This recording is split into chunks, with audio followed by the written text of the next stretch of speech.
So there we are, 26 on the grid, because as a result of all the deliberations between the constructors on Thursday, a sop has been thrown in the direction of the Lola team, and Michele Alboreto, who would not have qualified had there only been 25 starters, is in fact being allowed to start, as will 26 competitors at all future Grand Prix. Jonathan? Well, of course, tyre choice here is going to be important, but it's pretty straightforward for the teams. They've only got the B compound. That's the standard compound.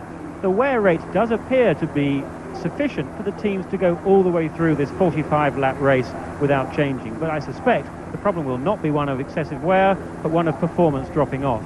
The cars run in a very low downforce configuration here, probably less than anywhere else in the field.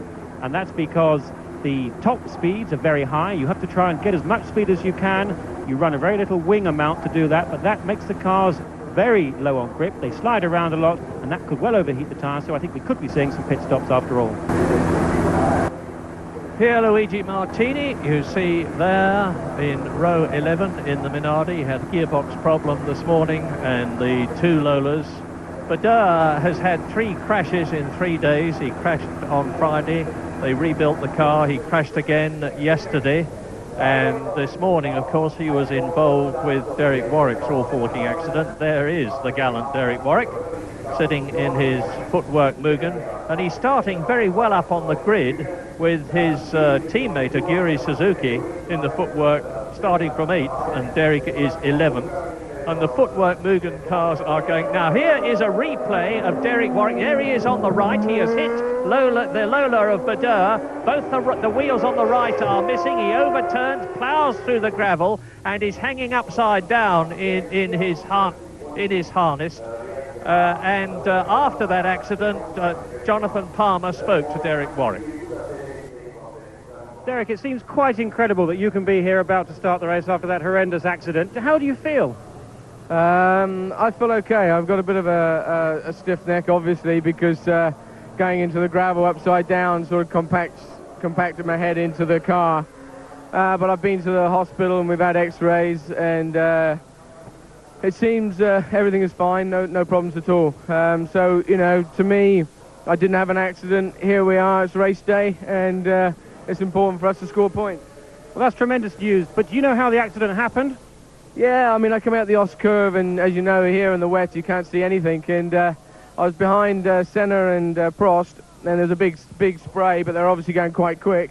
So I was following the spray, and out of the spray came Badua doing maybe just 150 kilometers, and I'm doing 320.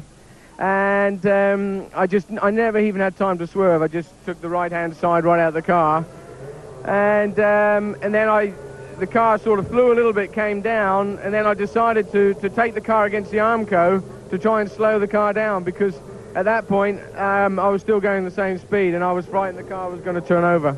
Well, thank God you're here to tell the tale, and the very best of luck. Thank you, Jonathan. Derek's pluck, grit and determination reminds me of the awful accident he had at the beginning of the Italian Grand Prix at Monza in 1990, when his Lotus overturned coming out of the Parabolica, and the race was stopped, and Derek calmly gets out of the car, runs back to his pit, gets in the spare car and restarts the race. You have to be a very special sort of person to drive in Grand Prix. Mark Blundell in the Lola, and he's starting 5th on the grid. In the Ligier, he's starting 5th on the grid. He and his teammate Martin Brundle have gone very well here, and they say they'll continue to go well. The Ligers have had an aerodynamic revamp. They've got 25% more downforce. They're going much better with their Renault engines, and we lead away now on the parade lap.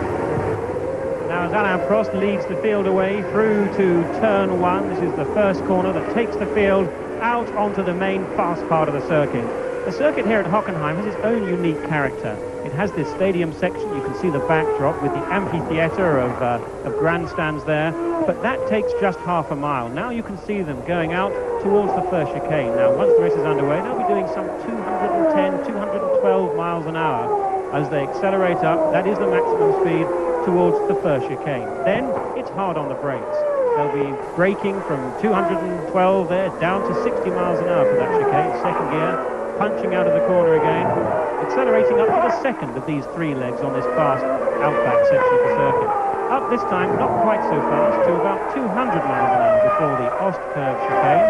The Ost curve chicane has been modified several times since it was first made, in fact, some 5 or 7 years ago. And now it has a surface change there. You can just see the cars over that bump. That's been causing drivers problems as we watch Schumacher go through. Out of the Ost curve chicane, up to 200 miles an hour for the third straight blind. And as they approach the third chicane, this is the chicane, in fact, that we saw Derek Warwick launching his car over. There's also the chicane, in fact, that Berger had a big accident in qualifying. He got out unharmed as they go through that one there. And we're now actually, that is the Ost curve chicane with the back end of the field that we're just following through. The circuit's quite bumpy. You can see that surface change there actually again, where they've modified the Ost curve chicane. That's causing the cars problems. The light area on the left is the gravel trap.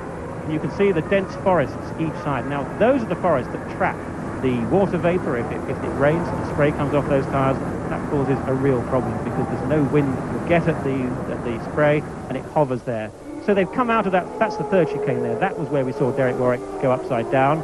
As we actually see Suzuki go in now to the stadium section. He's peeling in there. That is a 140 mile an hour corner in fourth gear. The third chicane, incidentally, is a similar sort of speed. Right down to second gear, a Sachs curve. This is where Damon Hill had his little incident this morning, spinning off into that gravel trap. Around, through the left, the right, through the two oval curves, which lead on to the start-finish line, where we shall soon be seeing the field close up to take the start. And we're looking back now from one of the Williams cars. To be honest, I don't know at the moment whether it is Prost's or Hill's.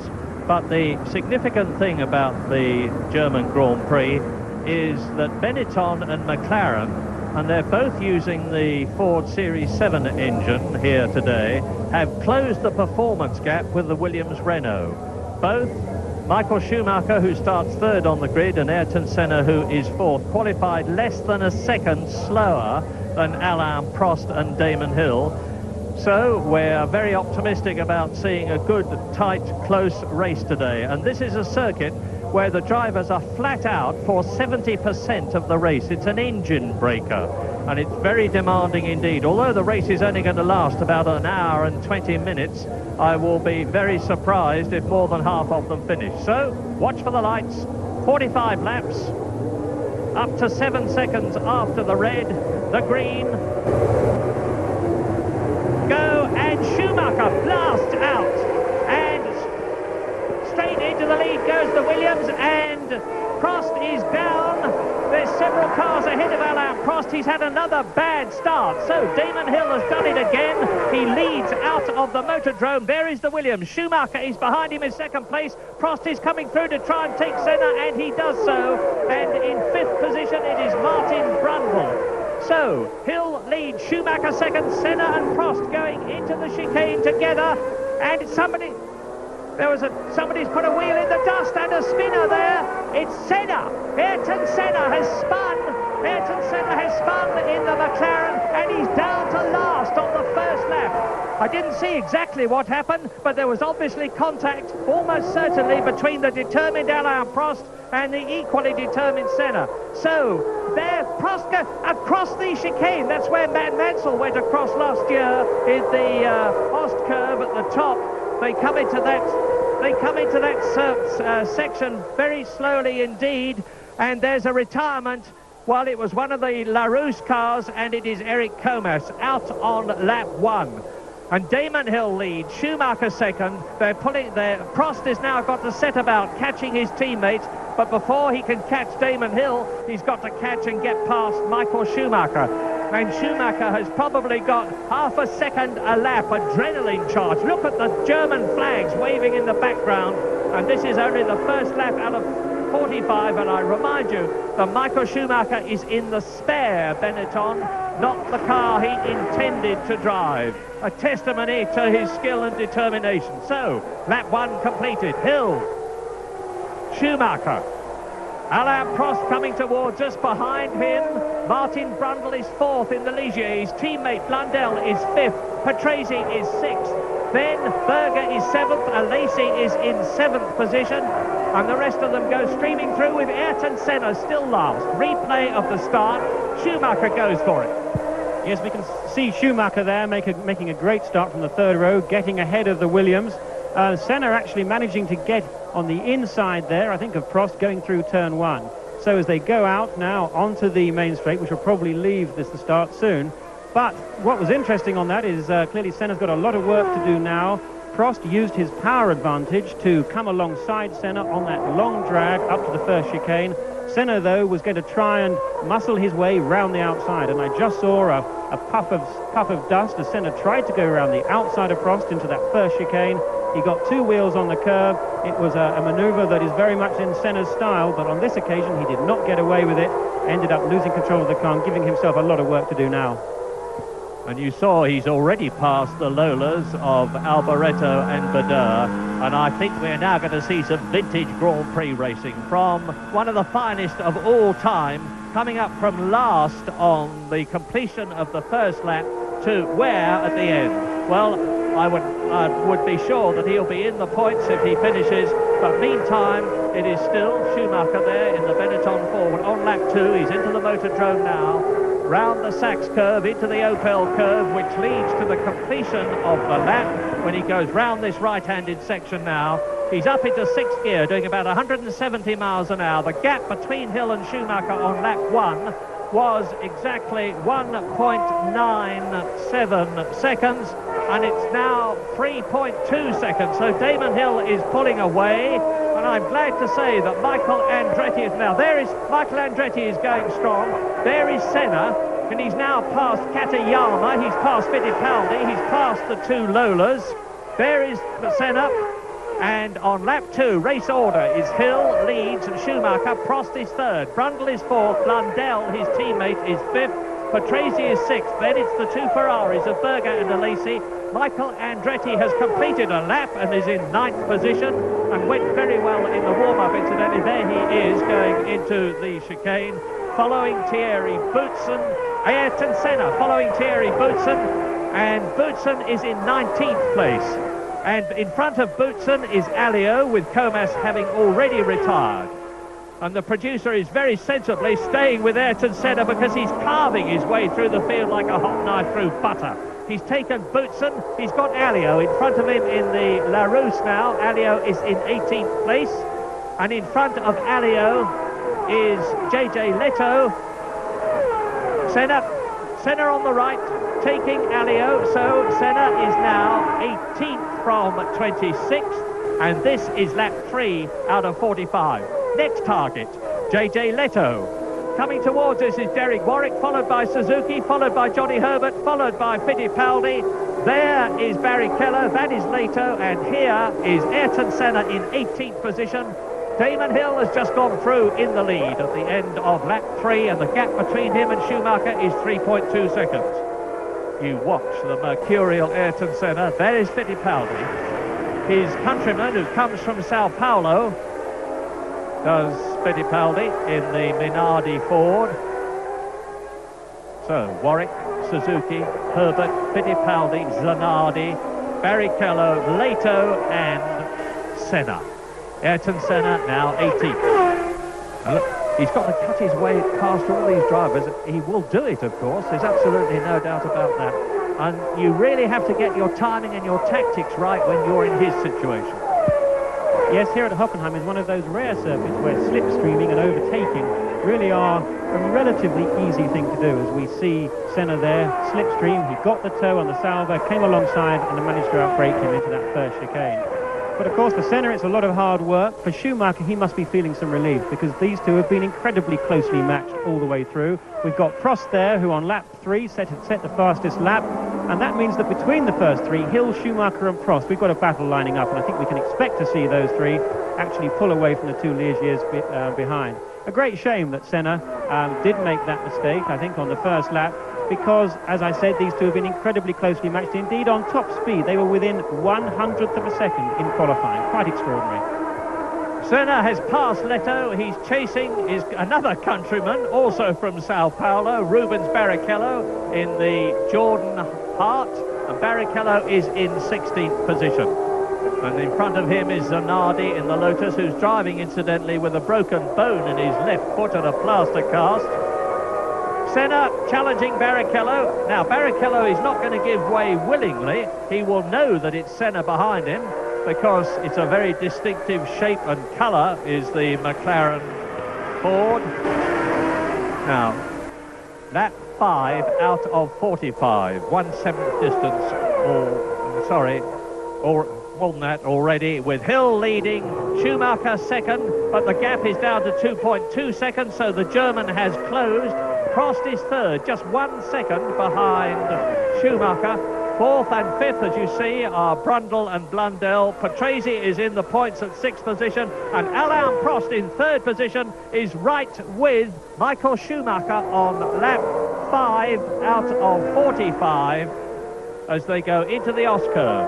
That is the top part of this circuit, and this is where Prost will be able to use the power advantage of the Renault engine.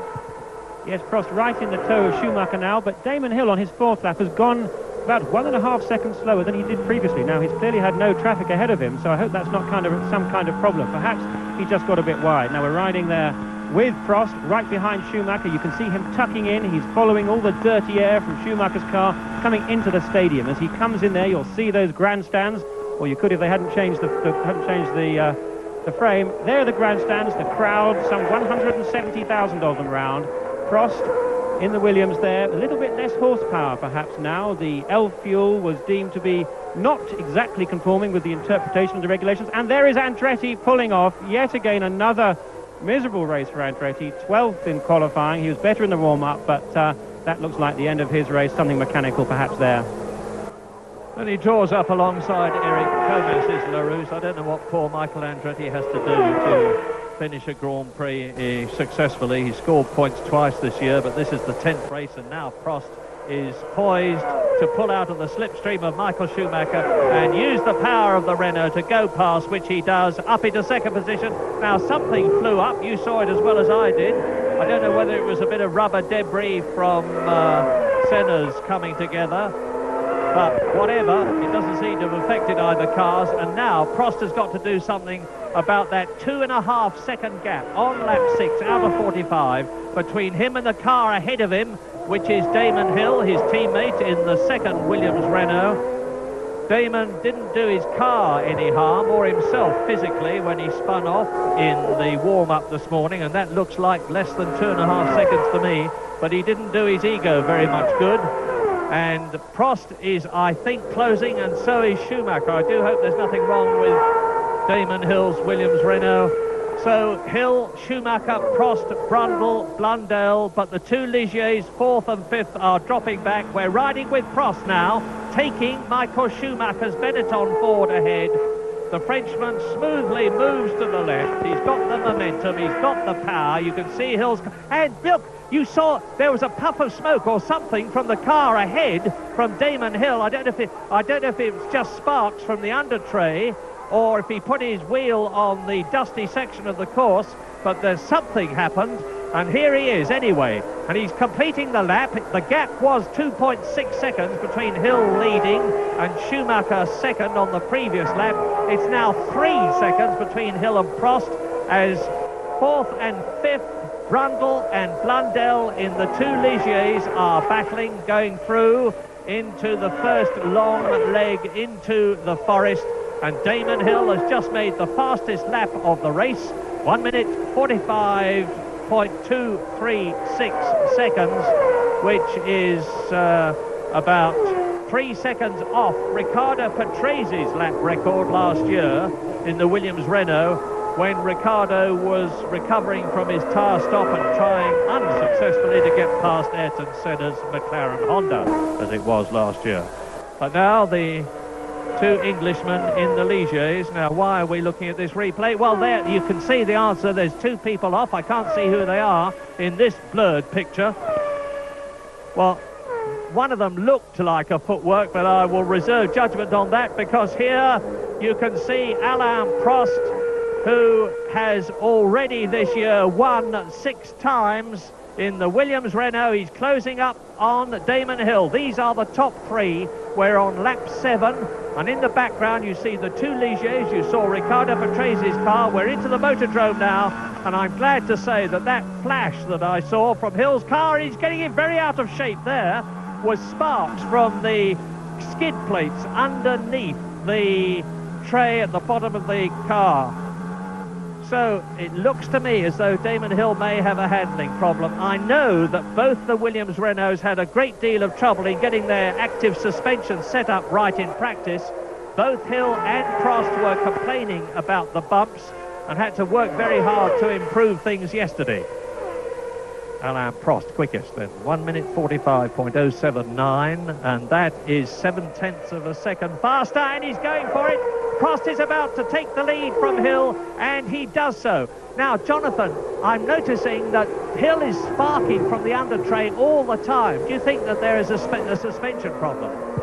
Well, it could well be. The active suspensions that virtually all of these front-running cars run, in fact, not the 2 Ligiers out of interest, but part of the role of that is to raise the car up relatively on the straights. Left to its own devices, the springs and tyres squash the car down into the ground, or rather the downforce squashes the springs and the tyres and causes the car to go down. The active suspension actually counteracts that, and at speed it counteracts the force of the wings pushing the cars down and has to lift it up. Now, maybe on Damon Hill's car it's not doing the job well enough, and the setting is not quite right. He seems to be dropping back. Schumacher looks like he's making inroads.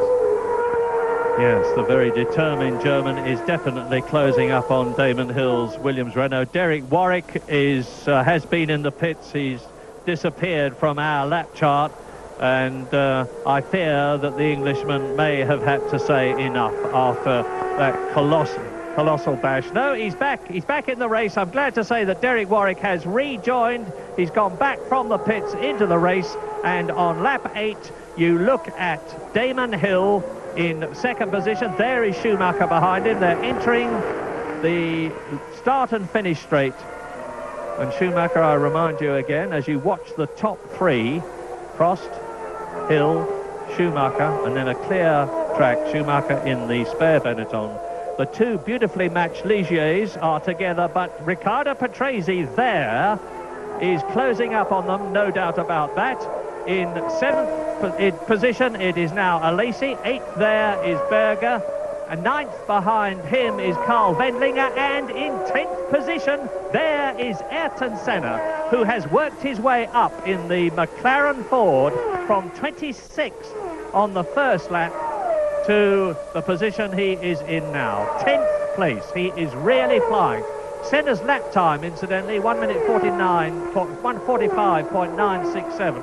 is still about 6/10 off the lap speed of Alain Prost, who is leading the race.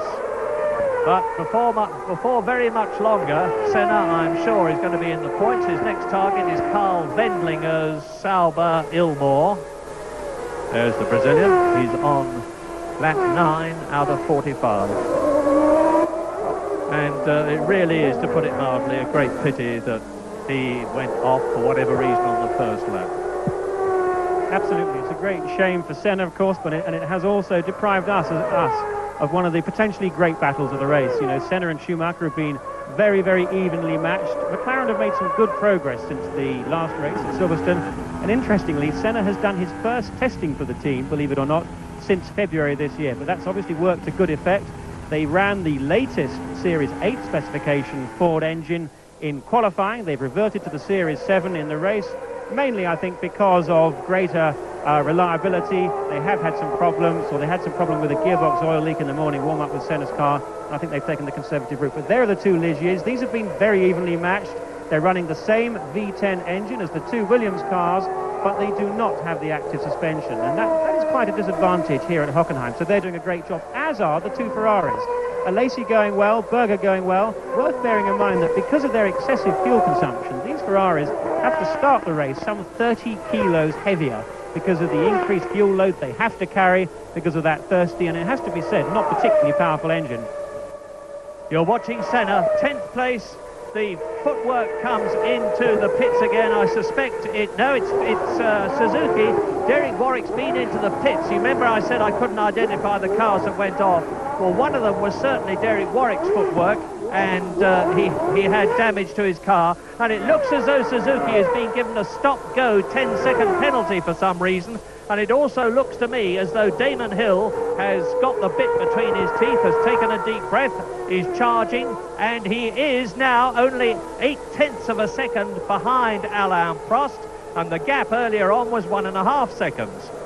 Now, there is Hill. Behind him, the green and yellow Benetton into the Motordrome again. It is still Brundle and Blundell almost tied together. 4th and 5th in the Ligiers. Patrese is 6th, Alesi is 7th, Berger is 8th, Wendlinger is 9th, Senna is 10th, but won't be very much longer because he's good. And into the pits comes the Williams Renault of Alain Prost. Now, if this is a tyre stop, first of all, we weren't expecting it, and secondly, we were not expecting it as early as lap 11. And it's a stop-go. There is the FISA official on the left, and I don't know what this is for, but Alain Prost has been penalised for 10 seconds, and that was on... Sorry, it was on lap 10 of the 45-lap race, roughly quarter distance.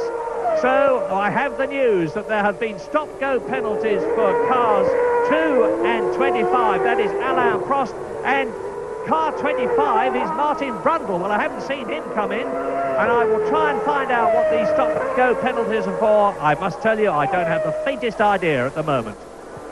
Well, I think the most likely thing at the moment for that stop-go for Prost is perhaps going back to that first lap when Prost did go on through one of the chicanes. He missed out the chicane, and it could well be that now he's paying the price for it. We do believe that Suzuki has been penalised in the same way for the same offence. And we've now, yes, it is indeed.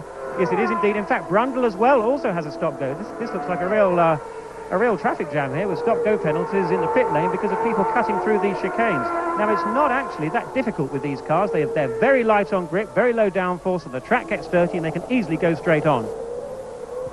And the net of all this, of course, is that Damon Hill is back in the lead. There is Alain Prost. Michael Schumacher in second position in the Benetton. He is unaffected, and Alain Prost is fighting back. Now, a 10-second penalty, even for the Williams Renault, is a very considerable one indeed.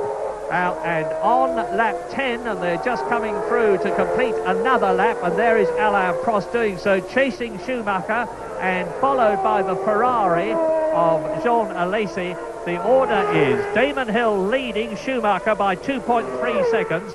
Prost is another 2.3 seconds behind Schumacher in third position. Brundle is fourth, Blundell is fifth, the two Ligiers. Patrese is sixth, Alesi is seventh, Berger is in eighth position. You're watching Michael Schumacher, and in ninth and 10th positions still Carl Wendlinger and Ayrton Senna. And of course, the closer to the front that Senna gets, the more difficult it is going to be to pass people. And Prost, as a result of his stop, is down to 6th position.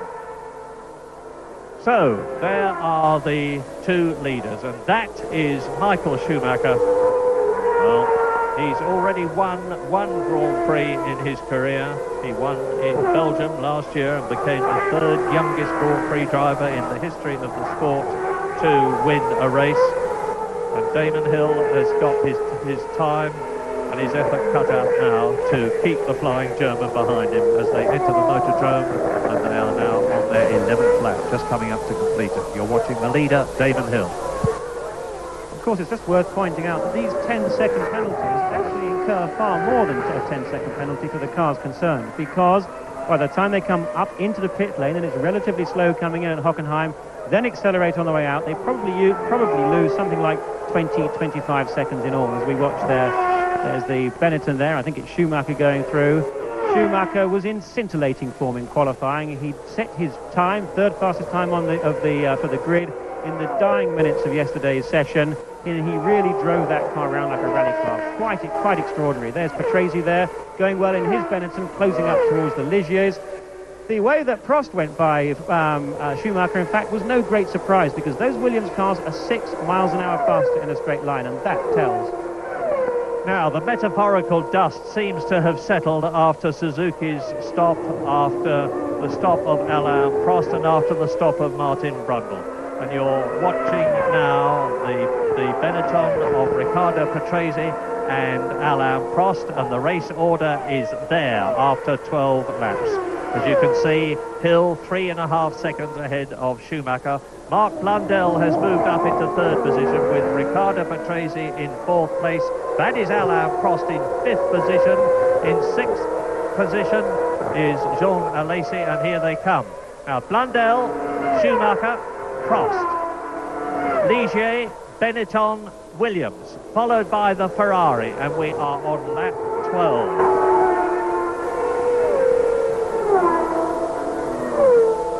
So there is Patrese, sandwiched between the Ligier of Mark Blundell and the Williams Renault of Alain Prost. And Mark Blundell is having a terrific German Grand Prix already. He's had 1/3 position already this year in South Africa. But it's all eyes on Damon Hill. He's got a 5-second lead now over Michael Schumacher, and he's just done the fastest lap of the race, 1 minute 43.984. Yes, it looks like Hill is really flying now. He's probably been inspired by the fact that he's pulling out a little bit of a gap. He's 5 seconds ahead of Schumacher. He's not got Prost breathing down his neck, and that will allow him to concentrate on being smooth and quick and not having to defend his line. And that's always nice for a driver, to be out in front, not having to be too worried about what's going on. Now, in fact, interestingly here, Williams on this circuit, which is very hard on brakes. It's hard on engines, hard on brakes, and there's a Lacey in for the first, looks like the first tyre stop, unless they're taking the back off the engine there, although it looks like there's not a tyre stop, there's more to it than that. Looks like another problem for Ferrari of some sort. They appear to be getting him out and ready to go. But hard on brakes here, and Williams, incidentally, are running effectively a powered brake system. It's part of the ABS. They're not actually running ABS here, but they do have some power assistance, and that makes them unique, and that will certainly help the heavy brake pedal loads that everybody will be feeling. Now, subject to confirmation from a picture, I think Ayrton Senna is in the points, because there he is. He's right behind Jean Alesi. He's past Gerhard Berger. No, he's 1 place off the points, because Jean Alesi is in 6th position, and Senna, who was 26th on the first lap, is 7th at the moment, and you're going to see the difference now between the 5-valve Ferrari V12 engine and the Ford V8, because Ferrari have decided in the race not to use the newer 4-valve engine that they've been using in practice, and Jean Alesi is fighting now to hold his 1-point position, 6th place in the race. We're on lap 15. Hill is pulling away from Schumacher. It's now 6 seconds, with the Englishman lapping consistently faster than Michael Schumacher in 2nd place. And as you watch Alesi and Senna, and as you watch the Ferrari of Gerhard Berger, who is in 6th position, they're a long way now behind Riccardo Patrese, some 9 seconds, and Patrese is in 5th place. Prost is in 4th position. Blundell is 3rd. Schumacher is in 2nd place, and of course Damon Hill is leading. So now you can see why Hockenheim is an engine breaker. I said earlier on that the drivers are flat out for 70% of the lap, compared with Monaco, where they're about 45% of the lap flat out. That's Damon Hill. Now look back, and you should see Michael Schumacher's green and yellow Benetton appear into the picture out of the chicane. There it is. The next one you will see is the blue car of Mark Blundell. Well, you may not actually, because he's now 13 seconds behind Michael Schumacher. Blundell 3rd, Prost 4th, Patrese 5th, Berger 6th, Senna 7th, by passing Carl Wendling at 8th. Herbert is 9th, Fittipaldi is 10th, and Martin Brundle is down into 11th place as a result of that 10-second stop.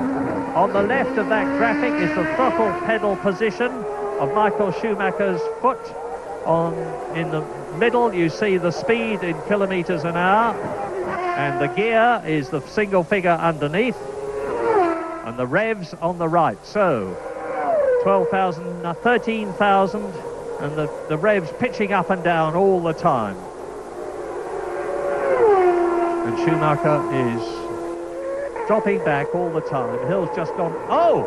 Schumacher locks up. Hill, as he goes into the Ost curve.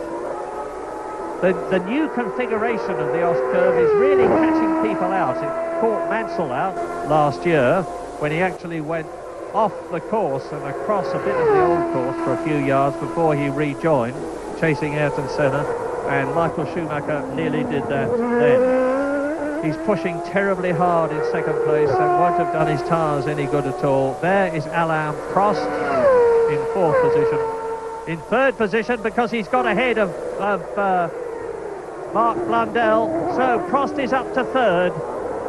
Blundell is fourth. Behind him, Patrese is fifth position. We're on lap 16 out of 45. There's still a long way to go. Well, Prost. This is a mark of the determination of Alain Prost. Just watch his smooth driving, because he's fought back from that 10-second penalty. He's up into third position, but he's got a long way to go before he catches Michael Schumacher. But Riccardo Patrese in fifth position is gaining on Mark Blundell. So Williams-Renault leads. Benetton Ford in second position. Mark Prost in the Williams is third. Blundell is fourth in the Ligier, then Patrese. And Hill is now 12 seconds ahead of Schumacher. The Benetton into the pits and out just 6.1. И вы знаете, так сказать, выступил гораздо лучше, чем свой товарищ по команде, что еще раз подтвердилось, что...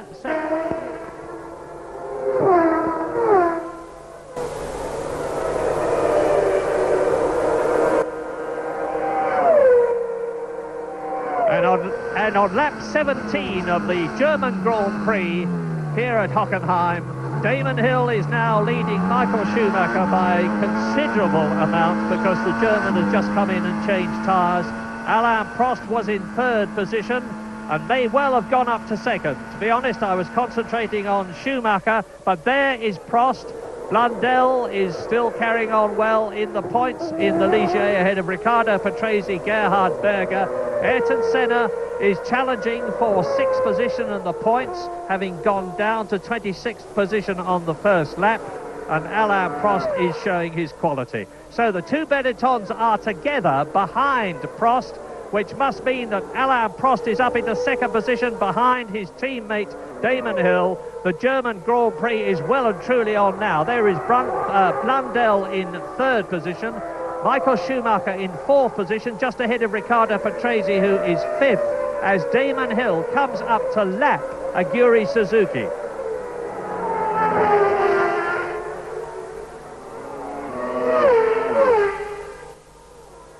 Damon Hill leading on lap 18 out of 45. And the Englishman in the Williams-Renault that everybody in Britain I know will be hoping last better than it did in the British Grand Prix, when Damon Hill lost that lead on lap 42 and his chance of his first Grand Prix victory. Well, I think the real question with that pit stop from Schumacher is, was it because that his tyres were losing performance, or did he indeed flat spot his tyre? We saw the left front lock up, and that can actually cause quite a vibration, and it could well have tipped the balance into that decision into coming into the pits and stopping. And that looks like Schumacher going by, squeezing himself by as he goes by Blundell there. That moves him back up to third place, and with that fresh set of tyres, he should have quite a performance advantage. Well, what we need to do now is to wait to see what the Williams duo do. Will they come in for tyres, or will they carry on? We're up to lap 17. If they're going to go for tyres, they really will need to do it in the next 5 laps for it to be worthwhile. Prost 22 seconds behind Hill. It's going to be very important for Damon to try and really take good advantage of the lead that he's got. He's going to be clearly very, very eager to make amends for his minor indiscretion this morning, and also get over his big disappointment from Silverstone, and a win here would clearly be tremendous for him. And of course, Michael Schumacher forcing. He's got past Blundell, as you can see now. There is Prost second, Schumacher third. Blundell trying to resist Riccardo Patrese, who is in fifth position ahead of Gerhard Berger. Some 11 seconds down the road is Berger. Damon Hill well away now on lap 19 out of 45, and because there's a long gap before we wait for the second place man to come through out of the right-hander across the marks on the road, which are of course the starting grid pattern.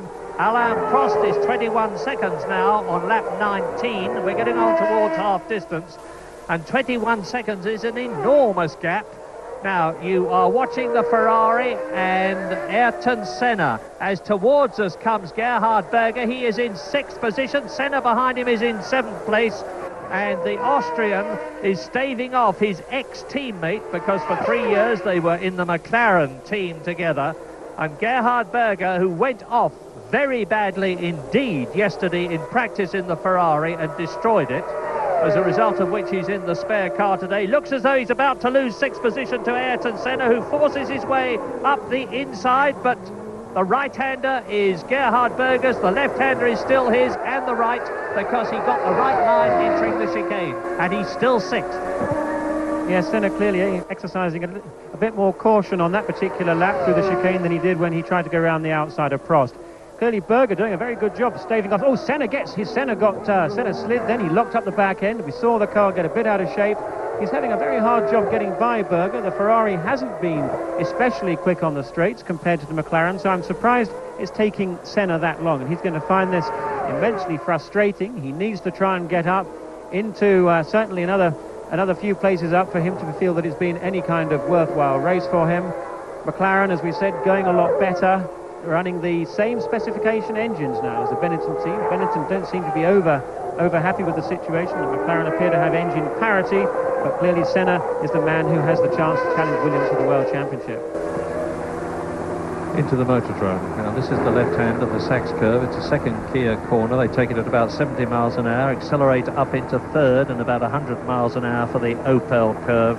And Gerhard Berger has certainly got the performance here. Now this is where Ayrton Senna on the previous lap closed up, as into the pits comes Patrese in the Benetton from fifth position, and Patrese going to exit from fifth at about the same time as Berger sixth and Senna seventh go into turn one. Well, now there is Patrese. I saw a flash of a car behind him, but they've gone through. So, up into Patrase's fifth position has gone Gerhard Berger, which means to say that Senna is in the points. Down to seventh place has gone Riccardo Patrese. Here is the battle between the Ferrari of Austrian Gerhard Berger and his friend and ex-teammate Ayrton Senna, now for fifth place. Now, as we watch that battle, look in the background for the Lotus of Johnny Herbert. He's actually lapping very quickly indeed. He's lapping faster than Berger, faster than Senna, and he's closing that gap, which really would be tremendous for him. The Lotus, of course, going well. We should just see it. I think we just missed it. The Lotus going well at Silverstone, not being too good here in qualifying, but nevertheless making up an advantage from Berger holding up Senna. There's the Lotus there. Let's just watch. He's now 5 seconds behind. Damon Hill has gone through to his 21st lap. He's approaching half distance in the 45-lap German Grand Prix. You will remember that the gap between himself and Alain Prost in second place was 21 seconds. The Frenchman just goes past now. It's still just a whisker under 21 seconds, and Prost may have lapped a fraction quicker than Damon Hill, but he hasn't cut into his lead very much. Schumacher is only 3.5 seconds in third place behind Prost. Mark Blundell is still fourth, and this, Berger and Senna, is the battle for fifth position. And into the pits comes Ayrton Senna. So the Brazilian has decided to stop for tyres in a race where the conventional wisdom was that there may not be any tyre stops at all. The McLaren team are usually absolutely mustard at getting him out, and that, I think, is the fastest race pit stop I've ever seen. 4.81 seconds by Ayrton Senna, but he's probably lost his position to Johnny Herbert in the Lotus, who Jonathan Palmer has just told you is coming up fast. We're on lap 21.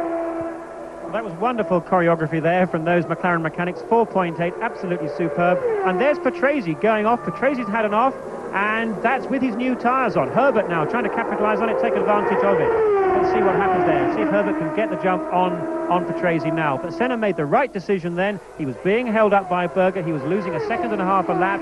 And we can tell you, too, that Schumacher actually has set the fastest lap now, 43.3, faster than the two Williams cars on his new rubber. And I suspect that'll mean that Williams will react to that by bringing their cars into the pits. And with Johnny Herbert and Patrese, as you see a spinner there, that is Riccardo Patrese, who is spun. But with both of them was Christian Fittipaldi, the young Brazilian in the Minardi Ford, who's coming up fast and at the present moment is in 9th position. So, race order now is Hill leading, Prost second, Schumacher third, Blundell fourth, Berger fifth, Ayrton Senna in 6th position, Riccardo Patrese battling with Herbert and Fittipaldi behind Ayrton Senna. And what is often a processional German Grand Prix is proving to be anything but here. And I'm looking too to see where Martin Brundle is. He's only in 18th position, as a matter of fact. He's been lapped. You see him there. He's in the background. He's been lapped by Alain Prost, who is in 2nd position, 20 seconds behind Damon Hill. Lap 22. This is the half-distance lap. Hill is leading, Prost is second, Schumacher is 3 seconds behind Prost in 3rd place, Blundell is 4th, Berger is 5th, Patrese is in 6th position. Then this battle, Johnny Herbert and Christian Fittipaldi for 7th and 8th, Ayrton Senna 9th after his tyre stop, Bendlinger is 10th, and to complete the dozen, and Alesi is 11th and Alio is in 12th position. And coming towards us, Prost, behind him is Alboreto in the Lola. That is Derek Warwick in the blue helmet. And there is Michael Schumacher trying to get to grips as he passes the Lola with Alain Prost. And I remind you that Michael Schumacher in the Benetton is on new tyres. That flat spotting that he did may actually have done him a favour. He came in a bit earlier than he expected to, but he's got enough race mileage left in his Goodyears to get him through, and he's cutting through the field now. He's got Martin Brundle ahead of him, who he's about to lap, and Derek Warwick is ahead of Brundle. Now, having just said that, I think it's time for perhaps for Williams to come in, seeing the pace that Schumacher's running. Hill has just put in the fastest lap of the race at 43.2, which clearly seems to indicate that he can stay out. We do understand that he's had a pit sign saying tyres OK. Now, clearly Williams don't know what their tyres are like, but I suspect they've had information from Goodyear. It's been passed back from Benetton, from Patrese and Schumacher, who have stopped to say that Ware is OK. There we go, his fastest lap of the race there for Damon Hill. Now, the circuit here at Hockenheim, as we approach half distance, in fact virtually exactly at half distance, is one that is relatively easy physically. These long straights are very hard on the car, hard on the engine, hard on the brakes, but relatively easy on the driver. Now, having said that, it's actually quite hard on a driver mentally, because one cannot rely on the natural flow of the circuit to keep other cars behind. Overtaking is a very real possibility here, and the activity we've seen, for example, with Berger holding off Senna, demands a lot of concentration from Berger, positioning his car carefully but reasonably to try and keep other drivers behind. Brundle in the blue car is 18th. Behind him, Michael Schumacher is 3rd. Martin Brundle really suffering for that 10-second stop-go penalty he had for whatever reason. Something to do with cutting a chicane, I wouldn't be at all surprised. And it looks as though he's about to be lapped by Michael Schumacher, as Damon Hill now on his 24th lap out of 45. He's just put up the fastest lap of the race, and Alain Prost is an increasing distance behind Damon Hill. 22.5 seconds. Hill is lapping faster than the Frenchman. Schumacher is still 3 seconds behind Prost. Now, there is Alain Prost just going out of your picture. There is Martin Brundle, who is a lap behind almost Michael Schumacher, that we're following round the right-hander into the first chicane. And that is Ukio Katayama going off yet again, which he makes a hobby of. And the Japanese driver plunges across the gravel trap and his momentum carries him through, but meantime someone else has gone off, and it is the Sauber of JJ Leto, and he's definitely out of the race because he's not going to get back from that. Leto is not settling it down at all happily in the Swiss Sauber team, which is backed by Mercedes-Benz. And there is Katayama, about to be lapped by zero, Damon Hill, who is on his 24th lap, an increasing lead over Alain Prost. Now, here's another replay. Oh, it's JJ Leto plunging off, having been lapped by... That's exactly what he did yesterday in practice at almost exactly the same spot. You can see he's desperately trying to keep going, but the car is sinking into the gravel all the time, and there he is out of the race. Yes, you could see there that Leto locked up his front wheels at that entry to the second chicane, the Os-Curve chicane. And those are gravel tracks that do such a good job in stopping errant cars from hitting the barriers. Obviously bogged him down. You can actually see his rear wheels thrashing away as he desperately tried to drive the car out of it to keep momentum. However, the course was hopeless and he'll be bogged down in there and obviously out of the race. Now, you're watching Ayrton Senna after his pit stop. He's in 7th place. Behind him is Johnny Herbert. There is the Lotus in the background in 8th position. Ahead of Senna, this car is Riccardo Patrese, who is in 6th place. There's Senna. Behind her, Senna is Herbert. Behind Herbert, driving a superb race, and you've got to expect this now, is young Christian Fittipaldi, the nephew of Emerson Fittipaldi, who is leading the Indy Championship in America. And Ayrton Senna does not seem to be making any impression at the present moment on Riccardo Patrese's Benetton, which is in 6th place, the last car in the points. Hill now 21.5 seconds ahead of Alain Prost. Schumacher still 3 seconds behind, and Schumacher can't get past Martin Brundle. There's Schumacher. That's Martin Brundle ahead of him, who is 17th, almost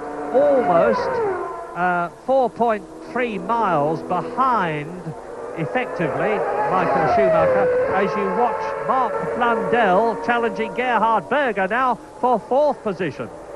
Hill leads, Prost 2nd, Schumacher 3rd, Berger is in 4th place, there he is, and behind him Mark Blundell in the Ligier Renault 5th, and going beautifully.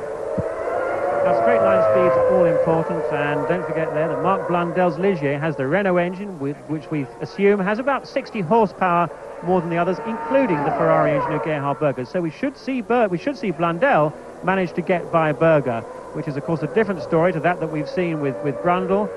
There we are through that 3rd chicane. Blundell well placed, but this is a difficult place to go by. If he can manage it here, he'll be doing very well indeed. This was the place where Senna managed to sweep around Patrese, and to Patresi's ultimate spinning, no, he didn't make it, not really surprising, into the stadium there. Now all he can do is just pace Berger. Now what Blundell has really got to set himself up for is the start of the lap. As they go through the stadium section, he's got to be right on his tail so that as they go out on the long drag, pulling up to that 212 mile an hour top speed, that he'll be in good shape to slipstream by. He should be able to do it. With that horsepower advantage, he's got about a 4 or 5 mile an hour straight line advantage. There we can see it closing. Now let's just watch through that turn 1, 130 miles an hour, 4th gear, up through the semi-automatic box. Berger got wide. Now he's got his chance. Now he must get by now. Berger got wide. He threw some sparks up from those curbs. Berger trying to squeeze him a bit, but giving him a bit of room. No, he should be about by.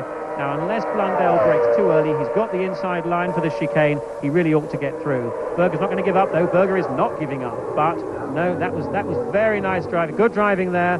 Berger tries to look around the outside, but really he can do nothing about it. Blundell is through and on his way. Now, can I point out to you that while those cars were driving side by side, and as they are now, as Berger attacks again as they come down into the stadium section, and they almost bang wheels, and Berger retakes the 4th position, they're doing 200 miles an hour. Can you visualize that? It's almost unbelievable that they can fight with each other, not touch each other, give fair play, move over when they have to, and get ahead, travelling at that speed. Marvellous scrap.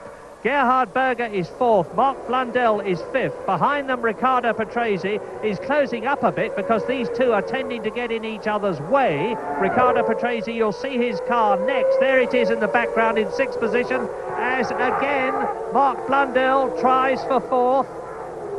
And once again, Berger keeps him back. That really was extraordinary. I really don't see how Blundell lost his momentum there. We know he's got a bit more power.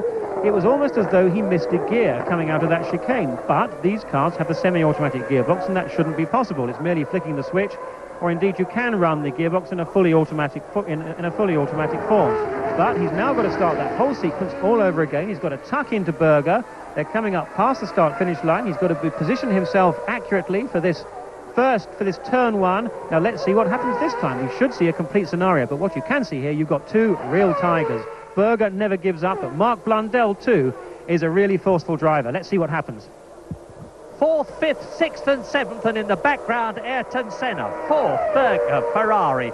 5th, Blundell in the blue Ligier Renault. Behind them and catching them, Riccardo Patrese in the yellow and green Benetton is 6th, and in the red and white McLaren, you can see it just in the background, is Ayrton Senna. Damon Hill is still leading by over 20 seconds from Alain Prost. Schumacher has closed the gap between himself and Prost to only 2 seconds with the fastest lap of the race, 1 minute 43.03, and that is about 1.5 seconds off Riccardo Patrese's last year's lap record. And you can see Patrese in the yellow and blue car remorselessly inching up on 5th place Mark Blundell, and Senna is catching all of them. What a marvellous scrap. Berger from Austria. Mark Blundell from Barnet. Riccardo Patrese from Padua. And Ayrton Senna from Sao Paulo. And Blundell dodges out from underneath the rear wing. Beautiful bit of timing. Goes past the Ferrari, back into 4th place, into the Motordrome, down to the 2nd gear, Sachs curve. You can really only coast round in effect here. Got to hold station. Riccardo Patrese closing up on now 5th place Gerhard Berger. Damon Hill has gone faster again, 1 minute 42.9, and the lap record is 1 minute 41.6.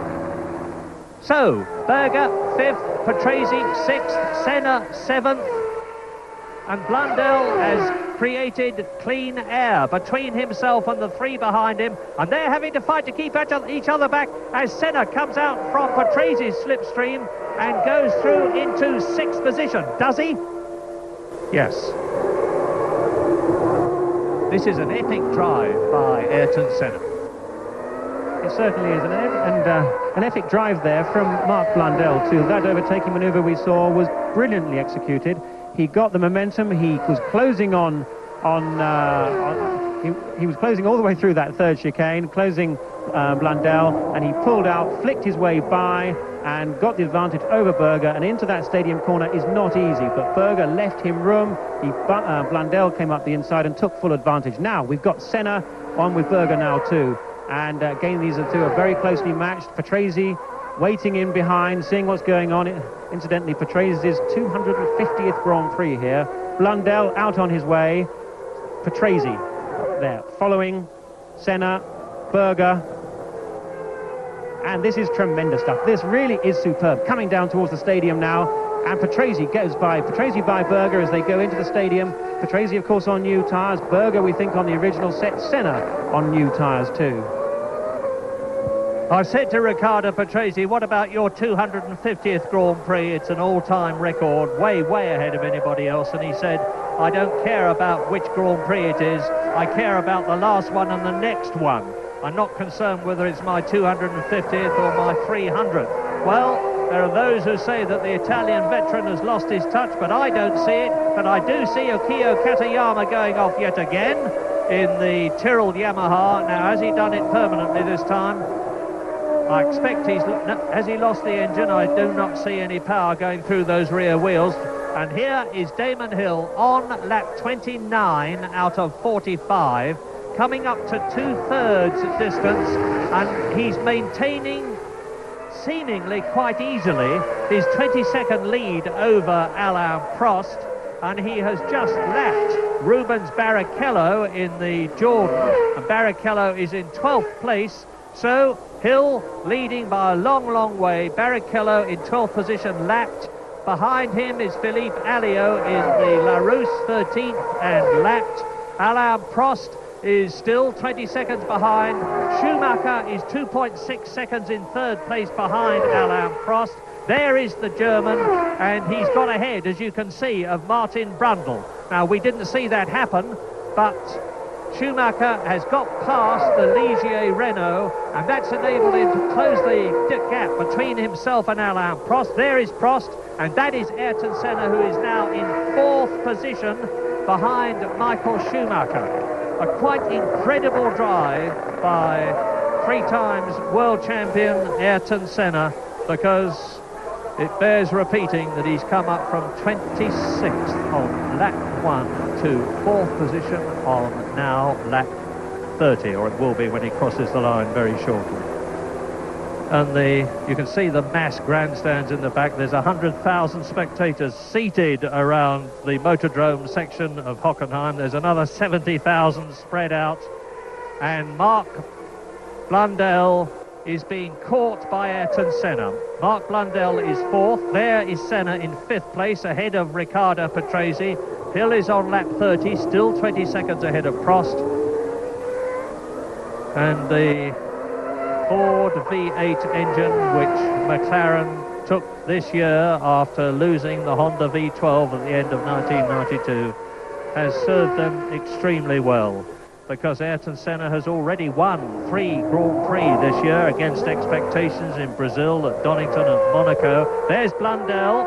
Now he's got a fight on his hands, to put it mildly. You can see Senna. Now, where is he gaining his time? Well, I'm sure Senna is gaining generally around the circuit, because don't forget, Senna is on the new tyres. Blundell on his original set. Blundell's got the speed advantage. He's going to have about a 5 miles an hour advantage on Senna on the straights, nevertheless. And we're going to see some great racing from these two. Don't forget, actually, Blundell was one of the McLaren test drivers last year, so Senna knows him well. He has a lot of respect for him. But Senna's closing. He's closing at about the rate of half a second a lap. And we should see within perhaps another couple of laps, these two closely locked in battle. Meanwhile, at the front, we've got Damon Hill. Prost is actually turning up the wick, and that looks like one of the Tyrrells. Is Katayama pulling off there. Obviously, he did get going from that spin, but not to much avail. But back at the front, we've got Prost turning up the wick now. He's lapping a little bit faster than Hill. He's set the fastest race lap so far of a 42.7. Hill still 20 seconds ahead. Prost just 3 seconds ahead of Schumacher, who's also going well. And I think the real source of interest now is, can Hill stay out on that set of tyres?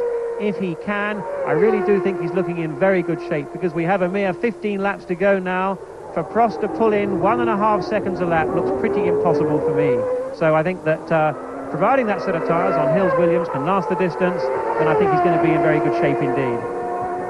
And at this stage of the race, I am not saying anything at all about Damon Hill, except that he's leading on lap 32, having just lapped in 1 minute 43.2, which is about half a second off the fastest lap that we have had. And I'm still waiting for Alain Prost. As I say it, he goes through, and the gap may have been reduced a bit, but on lap 32, it's still nearly 20 seconds, although Prost has just made the fastest lap of the race. 1 minute 42.5, which is exactly a second off the lap record. Schumacher is now 4 seconds behind Prost, so Prost, in increasing his speed, is not only slightly catching Damon Hill, but has eased away a bit from Michael Schumacher in third position. Then that terrific scrap. Ayrton Senna now up into fourth position in the McLaren Ford. Fifth position, he's still chasing Mark Blundell. I'm a bit ahead of myself there. And in sixth place, Riccardo Patrese, followed by Berger. Herbert is in eighth position. Fittipaldi is in ninth position. And there is Karl Wendlinger, the Austrian driver in the Sauber. And he is chasing Alesi, who is in 10th place, as we see again Ayrton Senna and Blundell.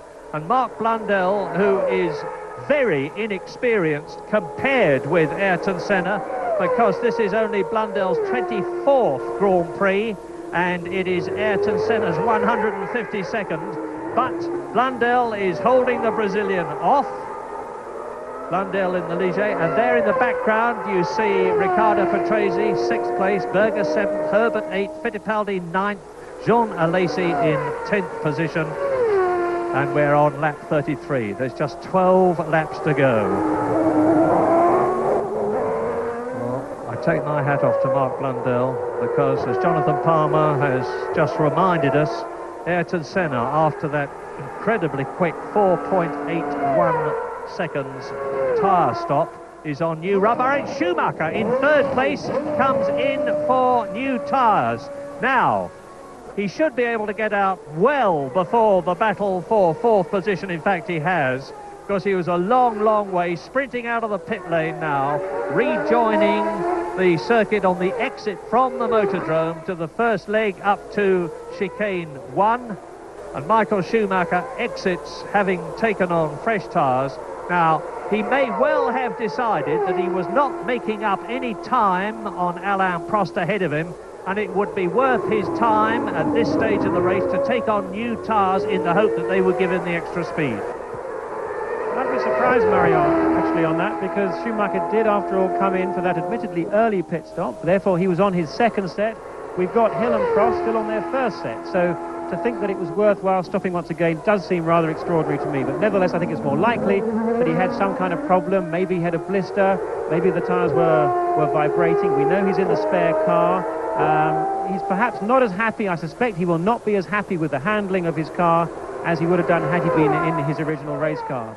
Just watching the cars now at high speed, it's worth pointing out that this year the cars are about 5 miles an hour, well, between 3 and 5 miles an hour faster by virtue of those narrower tyres. The track, if you remember from the beginning of the year, is 6 inches narrower this year. The tyres are 3 inches narrower each side, and that's paying dividends because the cars are faster in a straight line. Of course, this time last year we had some rather special fuels in Formula One that were subsequently banned at the next race at Hungary. So the power output is actually less with the cars now than it was this race last year. Now, while you watch Schumacher, I will tell you that Alain Prost is charging. He's just gone round a second quicker than Damon Hill. And although the gap is still 17 seconds between race leader Damon Hill, as you watch Schumacher and Alain Prost, we're on lap 34 in this 45-lap race, and if Prost keeps up this pace, he's going to be mighty close to Damon Hill at the end of the race. But on lap 34, Hill leads Prost by 17 seconds. Prost is now 22 seconds ahead of Michael Schumacher in third place. We're waiting for Ayrton Senna to come past, or Mark Blundell. Well, we'll see. It's Mark Blundell, and he is 2 seconds ahead of Ayrton Senna, so Blundell is still fourth, holding off the Brazilian. Riccardo Patrese is 6 seconds behind Senna. Patrese is sixth. You're looking at Schumacher, who is in third position. And then in seventh place it is Gerhard Berger. Eighth is Johnny Herbert. Ninth is Christian Fittipaldi. 10th is Alesi. 11th is Wendlinger. 12th is Barrichello, who has been lapped. So Damon Hill has lapped everybody up to Carl Wendlinger in the Sauber, who is in 11th place. As you watch alone on the circuit, Michael Schumacher. In the background is the Jordan of Thierry Boutsen, who is in 15th position and has been lapped, of course. This is a slow motion shot of Michael Schumacher. Gives you an idea of how stiff the active suspension on his Benetton Ford is as he gets the wheel up on the curve. Now he's coming through to complete his 35th lap. 10 laps to go. Damon Hill leading by 16 seconds, but Prost is definitely lapping a second faster. He's in amongst traffic here. There's Damon Hill behind Christian Fittipaldi and ahead of Carl Wendlinger. And Christian Fittipaldi in the Minardi is in 10th position. So Hill is now lapping 10th place man. He has already lapped Carl Wendlinger. And Damon Hill, of course, in getting past these people is making things difficult for Prost, who is behind him, and he has got to lap them as well. And I just saw a Ferrari going through the picture there. That is Johnny Herbert, followed by Jean Alesi. Johnny Herbert, who is in 8th position. Jean Alesi, who is in 9th. And Wendlinger scrapping with Fittipaldi. Wendlinger goes up to 10th place in the Sauber, ahead of the white Minardi there of Christian Fittipaldi.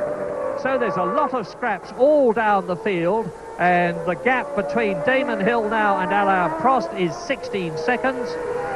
Schumacher is 22 seconds now behind Alain Prost. And that is Fittipaldi, slow motion, Damon Hill behind him. That is Wendlinger, number 29. 21 is the Lola of Italian veteran Michele Alboreto as they roll their way in slow motion through the chicane. And Alain Prost goes through. He's still quicker, lap after lap now. He's gone round 2 seconds quicker than Damon Hill on this lap. And on lap 36 out of 45, the gap is down to 14 seconds. Now, you can say on the one hand, as out of the race, that's Katayama's car being pushed in. We saw him go out some time ago. I was going up to say, as you watch Blundell and Senna, and in the background, coming out of the left-hander, Riccardo Patrese, respectively 4th, 5th and 6th into the motordrome. I was going to say that you can say that Damon Hill is pacing himself very carefully, but you can also say that Alain Prost is taking quite large chunks out of his lead lap by lap. Lap 36, 14 seconds between Hill and Prost, Schumacher 3rd. This is Senna in 4th place. So 10 laps to go. Prost 14 seconds behind Hill. Hill's last lap was a 45.4, Prost's a 43.3. Now, the reason that Hill was slow there, though, was not because he was lapping slowly, but because, in fact, we saw him mixed up with those bunch of back markers. But it's going to be very, very important for Damon not to get held up too many times by getting involved in gaggles of back markers that haven't seen him. It's a difficult job. He's got to keep his nose clean. He's not got to touch anybody.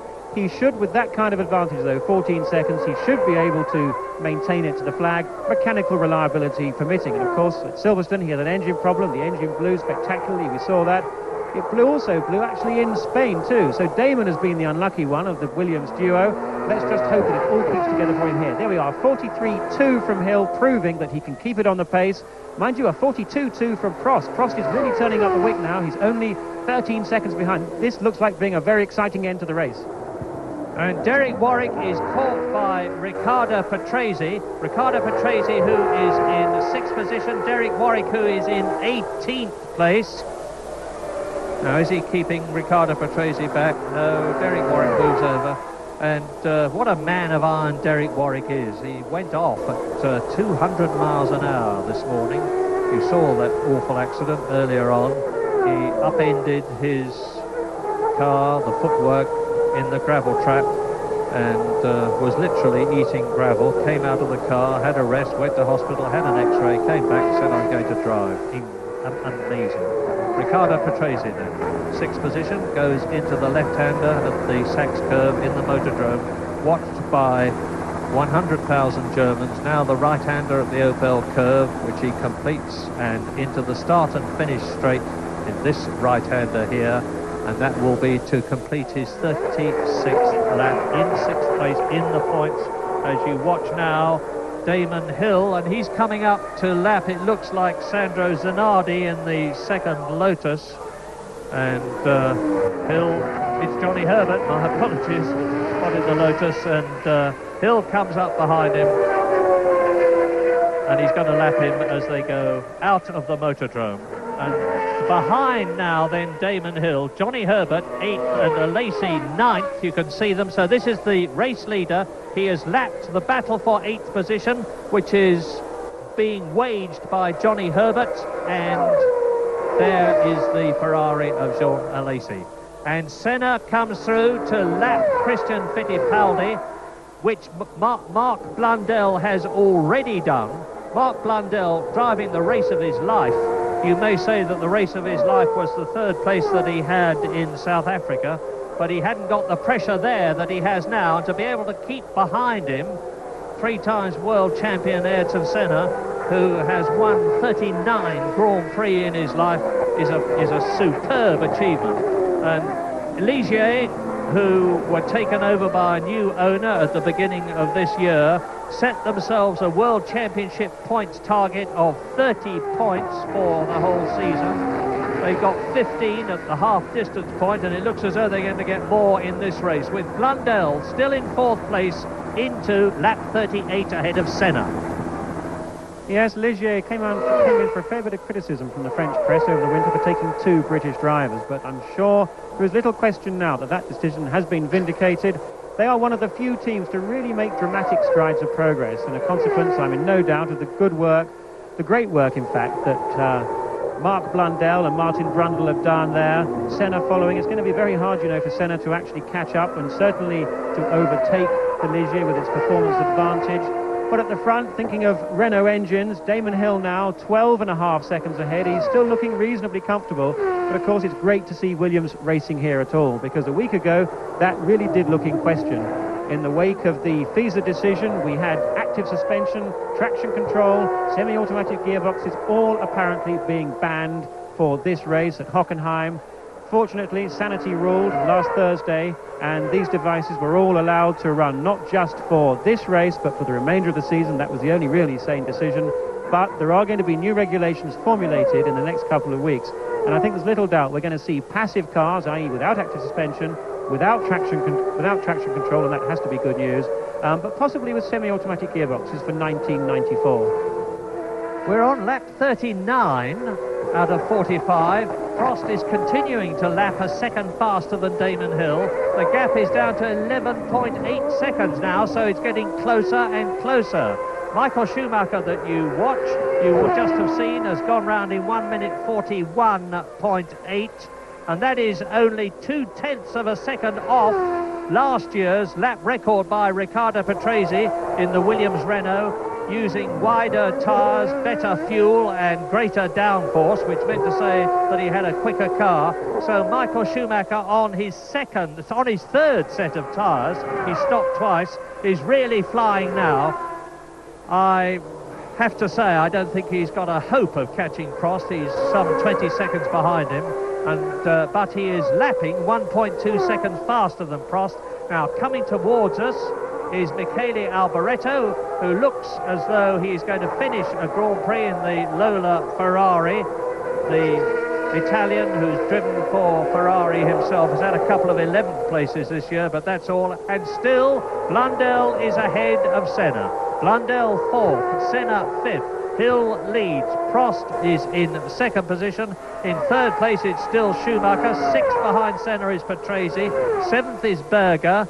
8th is a Lacey, who has now got ahead of Johnny Herbert, and they've both been lapped. 10th is Wendlinger, 11th is Fittipaldi. In 12th place is Martin Brundle, who is making no progress at all through the field, and I therefore suspect he's got some kind of a car problem. Senna. 5th place behind Mark Blundell into the Motordrome again. And the leaders, with Damon Hill some 12 seconds to the nearest whole second, are now on their 40th lap, as is Michael Schumacher, and they're all lapping within a few tenths of each other. And Mark Blundell is being held now. It's a Jordan, is it Boutsen, or is it Barrichello? Can't see. It's from the stance of the driver. It's Thierry Boutsen, but he's held Mark Blundell up a bit. Mark Blundell gets the Jordan Hart between himself and the McLaren, and if Boutsen held up Mark Blundell, he's not going to make things any easier for Ayrton Senna, which will help Mark Blundell. The leaders are on lap 40, as I said. Hill is now lapping faster than Alain Prost. They're on lap 41 now, and Senna charges. He gets past Thierry Boutsen on braking as they go into the chicane, and in doing so, his momentum has carried him up closer to Mark Blundell's Ligier in 4th place. And Damon Hill has extended the gap. He's lapped nearly half a second faster than Alain Prost. He's on lap 41. It's a 45-lap race. Williams Renault leads Damon Hill. Williams Renault second, Alain Prost. Benetton Ford third, Michael Schumacher, 17 seconds behind Prost and lapping faster than ever, 1 minute 41.86. That's 0.2 of a second, as I said, off the lap record. Into the Motordrome again come Blundell and Senna, and this is the fastest man in the German Grand Prix at the moment, who's maintaining his record of appearing on rostrum after rostrum this year. Now, There is Johnny Herbert being caught by Alain Prost. Herbert, who is in 9th place, is going to be lapped by Prost as they go into as they come out of the chicane, rather. But I was talking about Schumacher, and he's already had 3 second places this year, 3 third places, and Herbert moves over, lets Prost through. Herbert's having his own battle, of course, with Carl Wendlinger for 9th position and holding it. Now, this should have helped Damon Hill. The gap was 12.3 seconds at the end of lap 40. And Damon Hill has just gone through. Now, remember that, 12.3 seconds. I'm waiting for Alain Prost. The seconds are ticking away. The Frenchman exits the right-hander down the start, and it's 13.4 seconds. So Damon Hill taking advantage of the traffic. He's now on his 42nd lap out of 45 in the German Grand Prix, and he is 13.5 seconds ahead of Alain Prost. It certainly looks like another Williams 1-2. Yes, I think so now. With that kind of lead, just 4 laps to go, 13 seconds is very comfortable indeed. And I can't see anything that Prost can do now to close that gap or get anywhere near it. Still seems to be something of a mystery as to why Schumacher made that second pit stop for his 3rd set of tyres. Maybe he had a problem that we didn't know about, but it does seem that Williams' strategy on tyres has worked this time. The Williams car, despite being the fastest car on the circuit, is actually relatively easy on the tyres. By having that performance advantage, they can keep the car slightly, very, very slightly within the limit, and that's enabled them to run through the race on 1 set of tyres. Of course, as actually has Berger there, that Damon is just looking for a way round. He looks comfortable now, but the guy who is flying is Martin Brundle, and Senna is in the pits. Senna's in the pits. He's got the, it looks like maybe another set of tyres. Yes, another set of tyres on, and even better. That looked even better than the 4.8 seconds that he had before. So, Senna being held up by Blundell, potentially nothing to lose. I'm not sure as he goes out, but Martin Brundle is actually 11th place now, just 2 seconds behind Wendlinger and closing fast. Now, when I ask myself, can I let myself off the leash about Damon Hill? There he is, and he is now on his 43rd lap. He has this one and the next 2 to go between him and potentially his first ever Grand Prix victory. And this is only his 12th race, 2 of which were last year in the Brabham, which hadn't got a hope of winning a Grand Prix. And since Damon came to drive for the Williams-Renault team, having been their tester, having driven in Formula 3000, having driven in Formula 3 and Formula Ford, and having been a motorcycle racing champion, Damon Hill has had 4 second places this year, and he has lapped Gerhard Berger, who, behind him in the Ferrari, is in 7th place. Hill is leading, Prost is in 2nd place, and the gap between Hill and Prost is getting greater all the time. It's now 13.5 seconds. Schumacher is also 13.5 seconds behind Prost. You've seen Senna come in for a new set of tyres, so that will consolidate the 4th place of Mark Blundell, who goes through in the Ligier. He's 44 seconds behind Michael Schumacher in 3rd place, but it looks as though we're going to have 2 British drivers in the first 6, and we're waiting now for the 5th place man to come through. There is Schumacher. The 5th place man has gone through. It's Ayrton Senna, but he's now 19 seconds behind Mark Blundell, and only 7 seconds ahead of Riccardo Patrese, who is in 6th position. And as I told you, in 7th place, it's Berger. Alesi is 8th and has been lapped.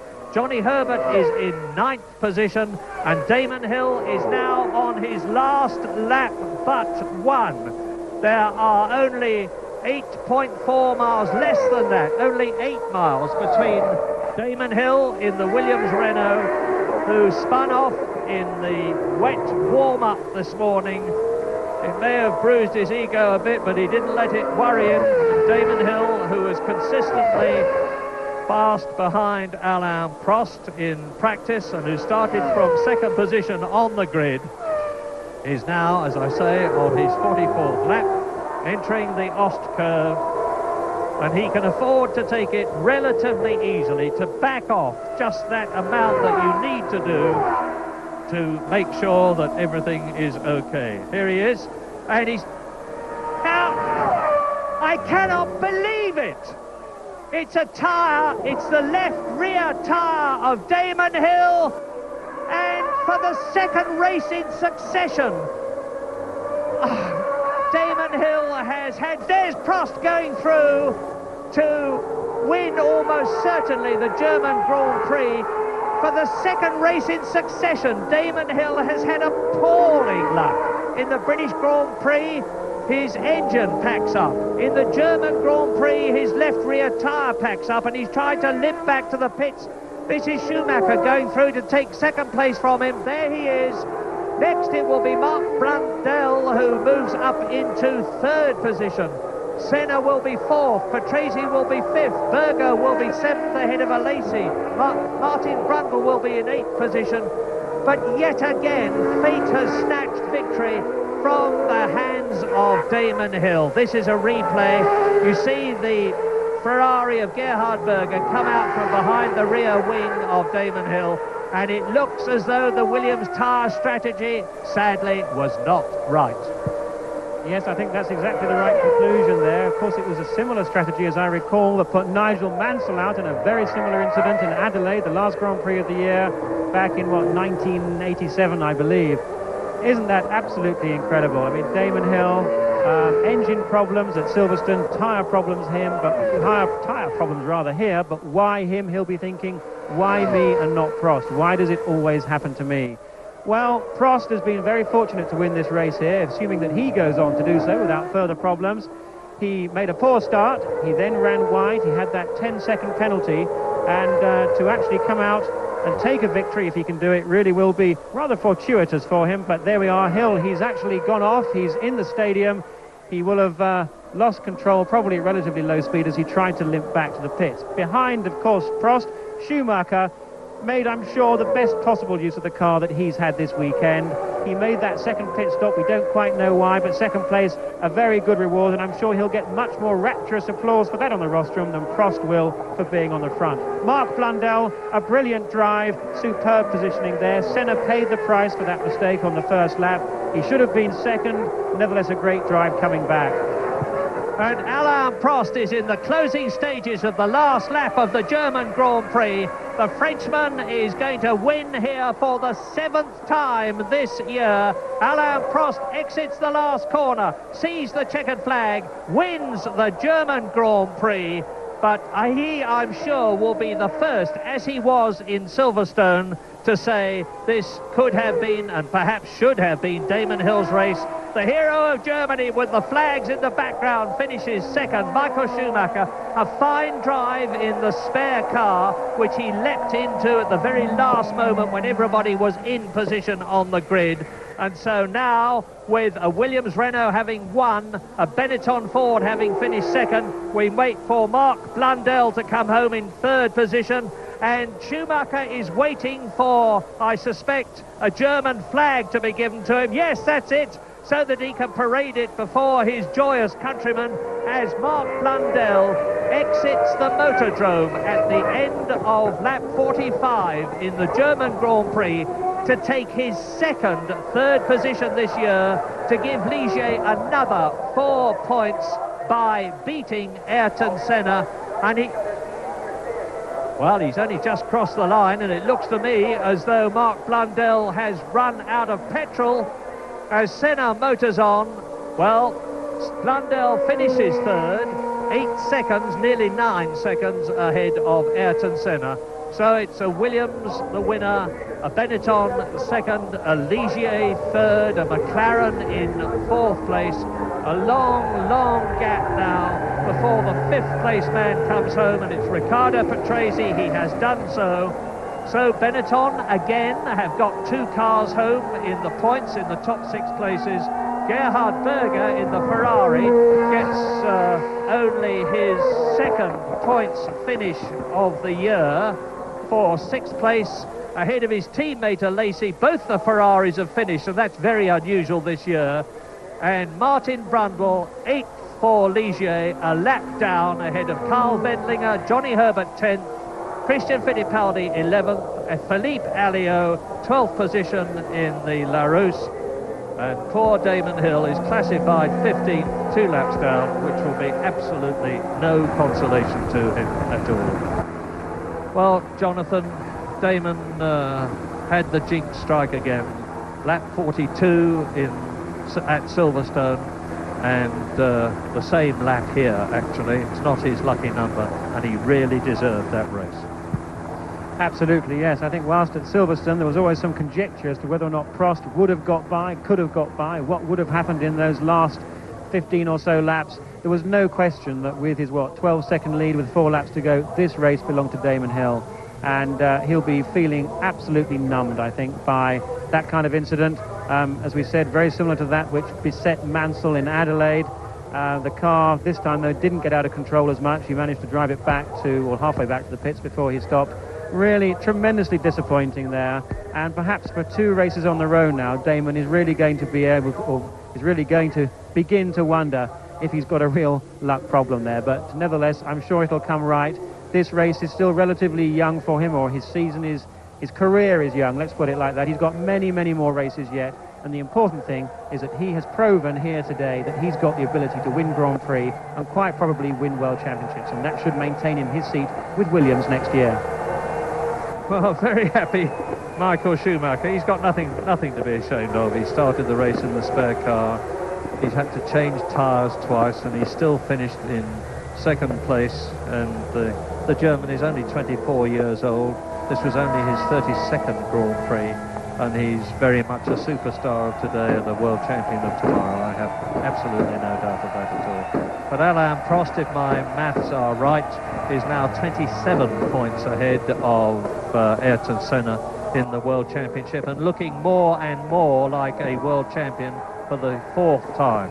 And as you see, Michael Schumacher has moved closer to Ayrton Senna. He's now 14 points behind him, and he was 17 points behind him when this race began. And Johnny Herbert still up there in the points on the championship, although sadly he didn't score any in this race. But again, the German Grand Prix, round 10 of the 16-round World Championship of 1993, won by Alain Prost, and that was his 7th victory this year on his return to Grand Prix racing after having had to take an enforced sabbatical last year. Michael Schumacher, you're looking at the World Championship points now, and as a result of the Williams-Renault success, the fact that Andretti is out means that they're even further ahead of Williams in the Constructors' Championship than they were before. You're looking at the Parc Fermé, where the cars are assembled at the end of the race for the scrutineer to look at them, Charlie Whiting. Prost has won, then Michael Schumacher finishes 2nd again, and that is the 4th time this year. Mark Blundell, a superb 3rd place for Ligier. Ayrton Senna had to admit defeat, but finished in 4th place, ahead of Riccardo Patrese 5th and Gerhard Berger in 6th place. Martin Brundle in 8th place, Johnny Herbert in 10th position, and Derek Warwick a non-finisher after his falling crash this morning. So, an exciting, eventful German Grand Prix, which is not what you always get here at Hockenheim. Schumacher climbs the stairs in his yellow overalls behind Alain Prost, who is very definitely the man of the day in Germany at Hockenheim, the winner of the German Grand Prix, the man who receives the award, the man who is about to spray the champagne. Ferrari, Мартин Брандл, Лижье, Карл Вендлингер, Заубер. Брандл и Вендлингер отстают на 1 круг. Джонни Херберт, Лотус Спорт, тоже на 1 круг. Кристиан Фиттипальди, Минарди на 1 круг. Филипп Альо для Рус, 1 круг. Тьерри Буссен, 1 круг. Пьер Луиджи Мартини, 1 круг. На 2 круга дано отставание Дэймону Хиллу, Уильямсину и Микеле Альбаретто, 2 круга.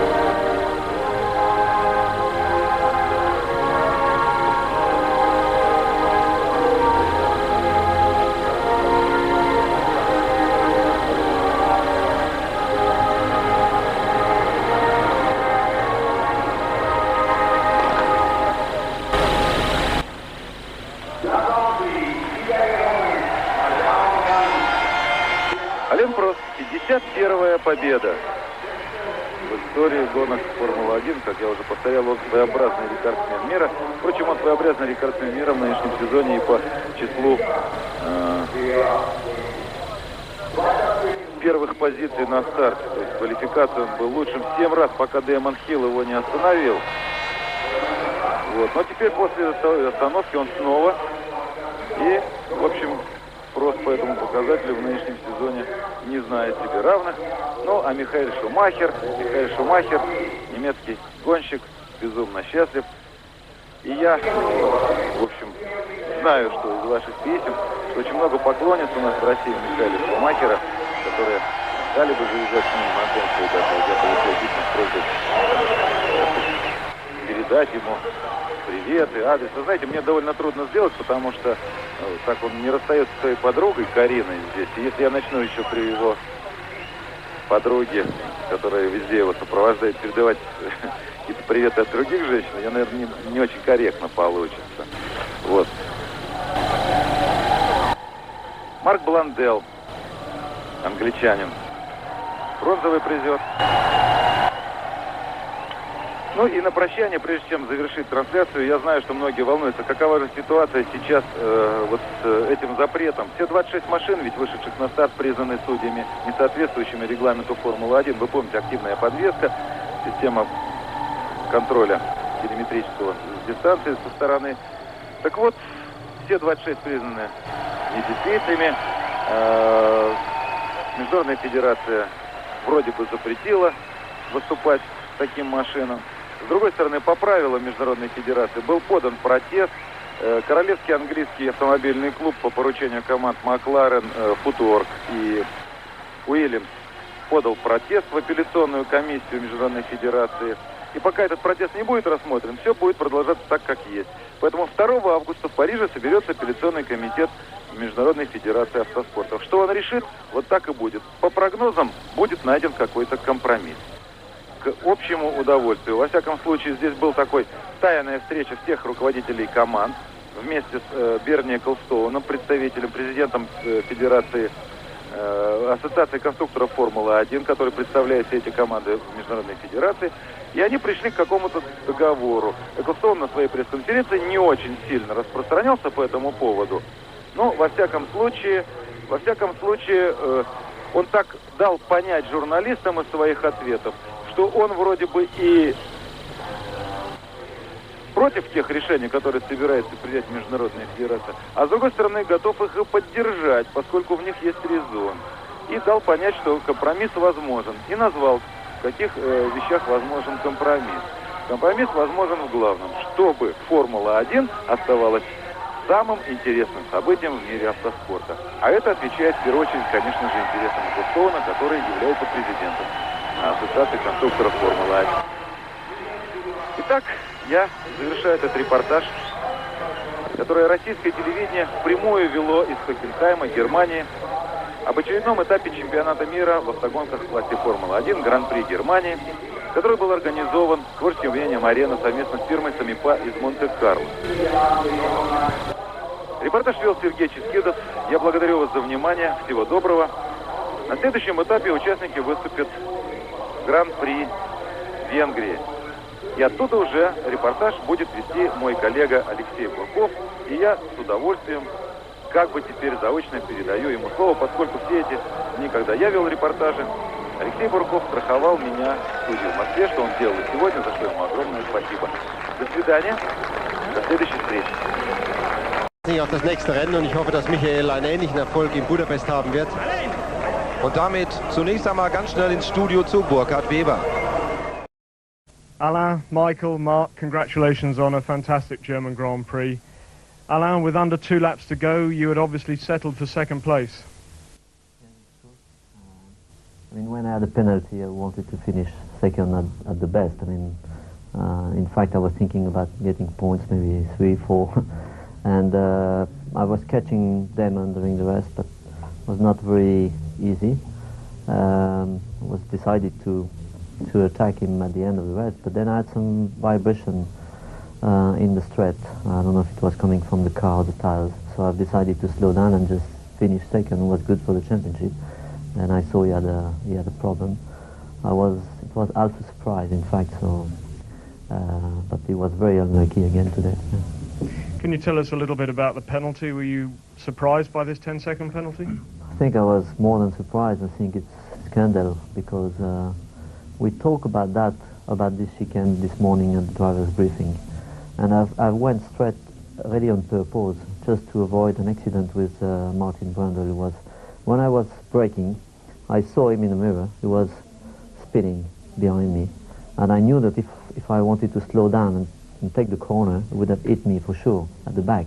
So I've decided to go straight. I went slow, and I did not take any advantage of this maneuver. And I think it was just to make the race more interesting, and I don't think that is correct. Turning to you, Michael. Running a strong third for much of the race and claiming second in the spare car and in front of an ecstatic home crowd, this must have been a great weekend for you. Yeah, it really was a great weekend. I mean, on Friday I could set the car in the first row and the crowd was crazy about it, and on Saturday we had a nice fight about third place, and today I was fighting about third place again, and in the end I just was lucky to get the second. But I think at home to be second behind the Williams, I think you can't do anything better. We have done a fantastic race. Unfortunately, we had to use the T car, which was okay, but not as good as my race car. I don't know the problem with my race car, but there was a little. But the decisions with tire stop and everything was again perfect, and big compliment to the team, but a bigger compliment really to the fans here in Germany. I think it's the best crowd I have seen. What? And to me. Well, you're improving by a place each time, so perhaps next year? Yeah, that's right. I mean, last year third, this year second. Maybe next year, yes. Okay, thank you. Mark, turning to you. Second rostrum visit this year in a season which has seen an upturn in Ligier fortunes. Good race? Fantastic race. I mean, yeah, Ligier have come a long way in this season. I don't think they were anticipating to score so many points at this stage in the season. But great for me. Had a great battle with Gerhard. Had some extra wide wheels in his Ferrari. Managed to get by him. And then a good battle with Senna at the end. Maintained the gap. And lucky just to finish because the last 2 or 3 laps we had some gearbox problems. So thanks for the team. They've done a good job, and great to be here again. Well, now looking ahead, 3 weeks we'll be in Hungary. I think I'm right in saying that none of the three of you up here have ever won in Hungary. So what chances do we have there, Alain? For me, I need to practice and start if I want to win in Hungary. That's what I'm going to do next week. And of course, maybe we can see Damon third time lucky, do you think? Very unlucky here. I hope so for him, because for sure it was a strange race at the beginning for me, but he deserved to win a race this year anyway, and it's quite difficult when you have, I mean, what happened to him at Silverstone and 2 weeks later at Hockenheim. But I think he's strong enough to go again and try to win the race in Hungary.